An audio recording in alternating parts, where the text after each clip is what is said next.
శ్రీకాళహస్తిపట్నంలోని శివనాథపాళ్యం వద్ద నిర్మించిన టిట్కో గృహ సముదాయంలో నేడు పండగ వాతావరణం నెలకొంది. నియోజకవర్గ ఎమ్మెల్యే బొజ్జల సుధీరెడ్డి తన చేతుల మీదుగా లబ్ధాలకు ఇళ్ల తాళాలు అందజేశారు. తాళాలు అందుకున్న వెంటనే లబ్ధాలు సంతోషంగా తమ నూతన గృహాల్లో గృహప్రవేశాలు నిర్వహించుకున్నారు. ఈ సందర్భంగా ఏర్పాటు చేసిన భారీ బహిరంగ సభలో ఎమ్మెల్యే బొజ్జల సుధీరెడ్డి మాట్లాడుతూ గత ప్రభుత్వంపై విమర్శలు గుప్పించారు. విశాఖలో సొంతం కోసం ప్యాలెస్ను కట్టుకున్న వ్యక్తి గత 5 ఏళ్ల పాలనలో పేదలకు ఇళ్లు కట్టించడానికి ఏమాత్రం మీనమేషాలు లెక్కించారు అంటూ మాజీ సీఎం జగన్పై ధ్వజమెత్తారు. శ్రీకాళహస్తిలో 1648 మంది నిరుపేదలు సొంతింటి గడప తొక్కడం చూడడం తన అదృష్టంగా భావిస్తున్నారని, ప్రతి పేద కుటుంబానికి శాశ్వత గృహం అందించడమే తన లక్ష్యమని ఆయన పేర్కొన్నారు.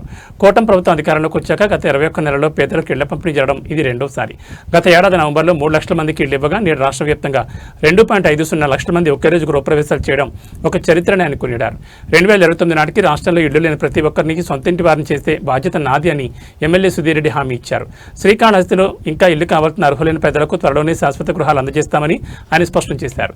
ఈ కార్యక్రమంలో భారీ సంఖ్యలో లబ్ధిదారులు, కూటమి నాయకులు మరియు అధికారులు పాల్గొన్నారు. ఇళ్ల తాళాలు అందుకున్న పేద కుటుంబాలు ఎమ్మెల్యేకు కృతజ్ఞతలు తెలిపాయి. ఎక్కడ చూసినా కష్టాలు కష్టాలు కష్టాలు.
చాలు చాలు చాలు సైడ్ వచ్చి బాబు, సైడ్ వచ్చి మా ఇంటికి వెళ్ళా ఓనరమ్మా, అమ్మ ముందుగా అమ్మ ముందు బాబు.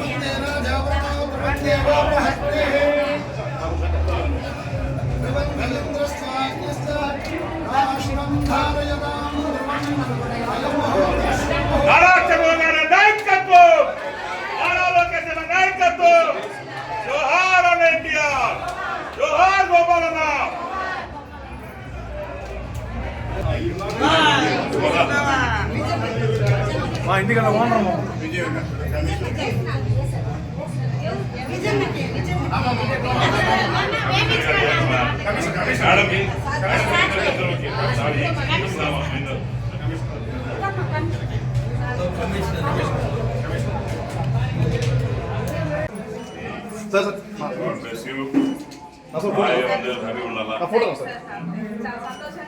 బాబు గారు పంపిస్తారు, పవన్ కళ్యాణ్ పంపిస్తారు.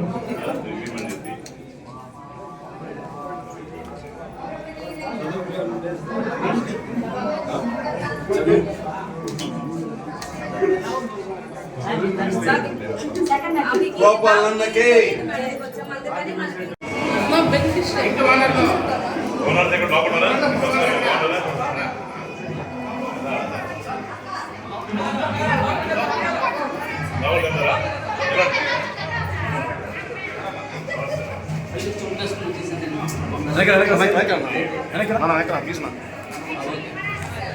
ఇద్దరు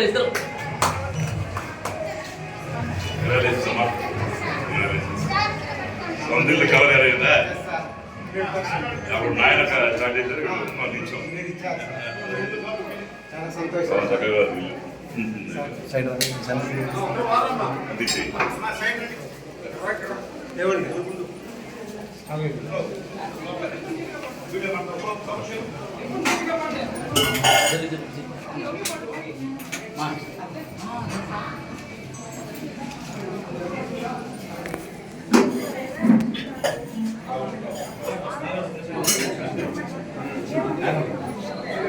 నాయనే గుర్తొస్తున్నాడు.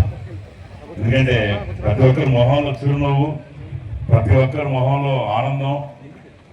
2017 కళ నాన్నగారు బొజ్జల గోపాలకృష్ణారెడ్డి గారు వారి అప్పుడు ఉన్నప్పుడు బాగా గుర్తు నేను నారాయణన్న అప్పుడు మంత్రిగా ఉన్నారు.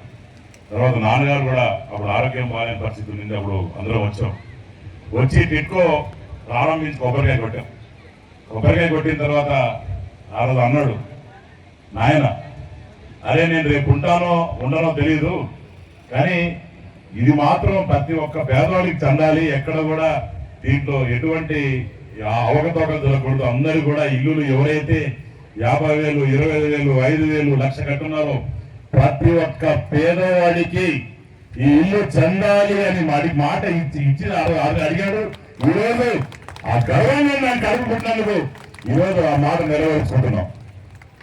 ముఖ్యంగా ఈరోజు భవానీ ప్రసాద్ గారికి, కమిషనర్ గారికి, అట్నే దేవికా మేడం గారికి, కోలా ఆనంద్ గారికి, మాకు ఇక్కడ ఉన్న తెలుగుదేశం, జనసేన, బీజేపీ సభ్యులందరికీ కూడా, కుటుంబ సభ్యులందరికీ కూడా నేను శిరస్సు వంచి నమస్కారం తెలియజేసుకుంటున్నాను.